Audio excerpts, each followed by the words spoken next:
என் அன்பு பிள்ளையினுடைய அத்தனை கவலைகளையும் நான் அறிவேன்.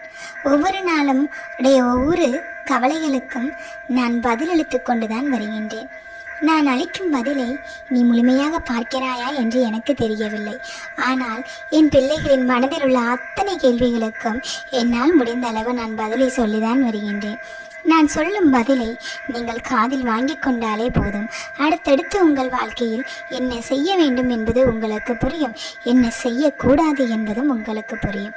உங்கள் வாழ்க்கையில் நிம்மதி என்பது இல்லை என்று ஒவ்வொரு நாளும் நீங்கள் என்னிடம் சொல்லிக் கொண்டிருக்கிறீர்கள். அம்மா, ஓய்வெடுக்க கூட நேரம் இல்லாமல் நான் ஓடிக்கொண்டிருக்கின்றேன்.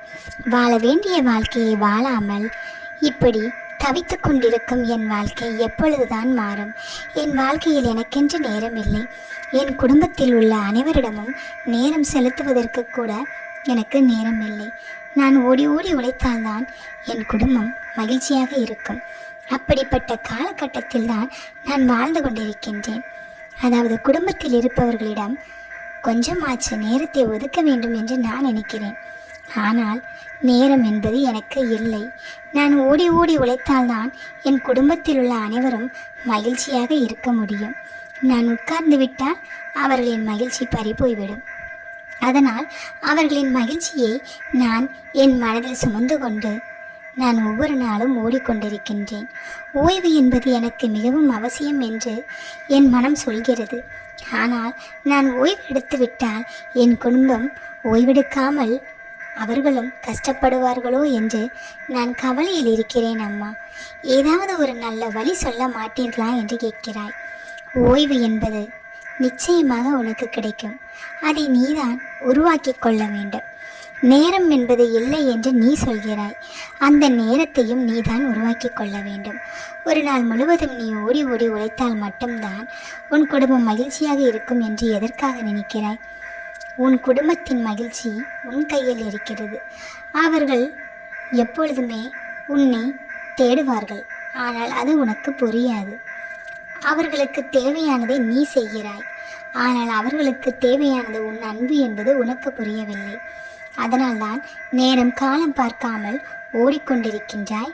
ஓடி ஓடி உழைத்து கொண்டிருக்கின்றாய். உன் குடும்பத்தில் உள்ள அனைவரிடமும் கேட்டுப்பார். நான் உங்கள் கூடவே இருக்க வேண்டும் என்று நீங்கள் நினைக்கிறீர்களா? இப்படியே நான் ஓடிக்கொண்டிருக்க வேண்டும் என்று நினைக்கிறீர்களா என்று கேட்டுப்பார்.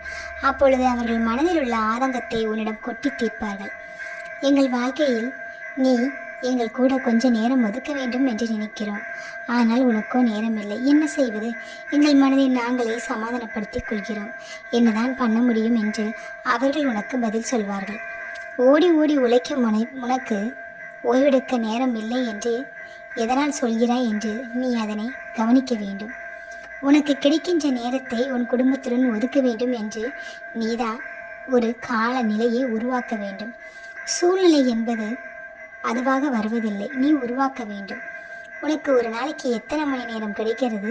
அதில் 1 மணி நேரமாவது உன் குடும்பத்தில் உள்ளவர்களிடம் நீ எப்பொழுதுமே உட்கார்ந்து பேச வேண்டும் என்று நினைத்தால் அந்த 1 மணி நேரத்தை உன்னுடைய ஓய்வாக எடுத்துக்கொள். அந்த 1 மணி நேரம் உன் வாழ்க்கையில் பொக்கிஷமாக இருக்கும்.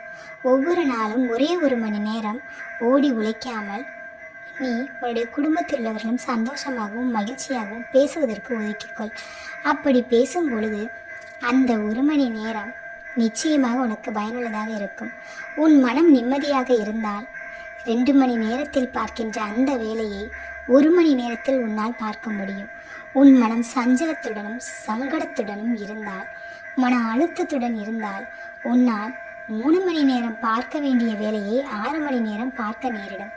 அதனால் தான் சொல்கிறேன், உனக்கு ஓய்வு என்பது மிகவும் அவசியம்.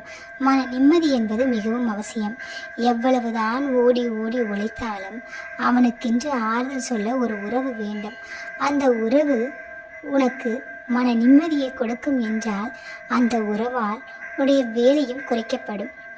நீ ஒரு நாளைக்கு உன் குடும்பத்தில் உள்ள உறவுகளிடம் நேரம் ஒதுக்கினால், அவர்களிடம் பேசினால் உன் மன அழுத்தம் குறையும் பொழுது, உன்னுடைய வேலையை நீ பார்க்கும் பொழுது 2 மணி நேரம் பார்க்க வேண்டிய வேலையை நிச்சயமாக நீ 1 மணி நேரத்திலே பார்த்து விடுவாய்.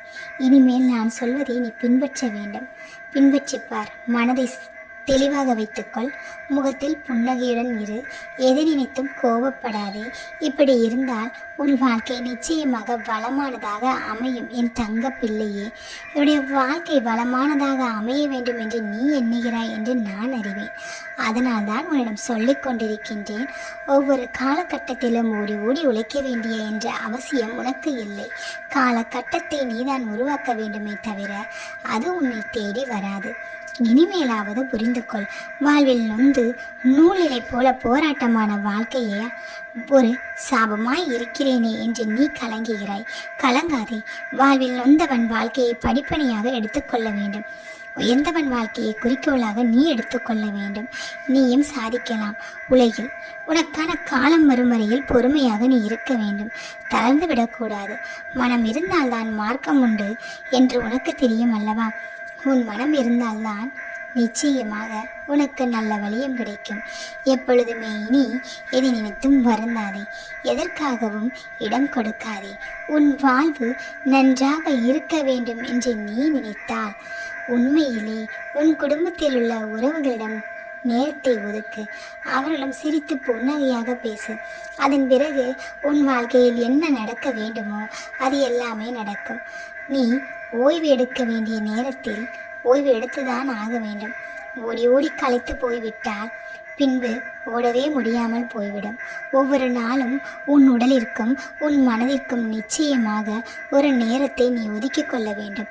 அப்பொழுதுதான் உன் வாழ்க்கை எப்பொழுதுமே கல்கண்டு போல இனித்து கொண்டே இருக்கும். எப்பொழுதுமே உன் வாழ்க்கை இனிக்க வேண்டும் என்று நீ நினைக்கிறாயா, இல்லை பார்க்காய் போல கசக்க வேண்டும் என்று நினைக்கிறாயா? அதற்கான பதில் உன்னிடம்தான் உள்ளது. ஒரு நல்ல பதிலை உன்னிடமிருந்து நான் எதிர்பார்க்கிறேன். இனிமேல் உன் அம்மா நான் சொல்வதை நீ பின்பற்றுவாய் என்று எனக்கு தெரியும். பின்பற்றினால் மட்டும்தான் உன் வாழ்க்கை எப்பொழுதுமே உயர்வான நிலையை அடையும். உயர்வான நிலையை அடைய வேண்டும் என்று நினைத்தால் நான் சொல்வதை உன் வாழ்க்கையில் நீ பின்பற்று. நல்லதுதான் நடக்கும் உனக்கு எப்பொழுதுமே. என் தங்கமே. ஓம் சக்தி.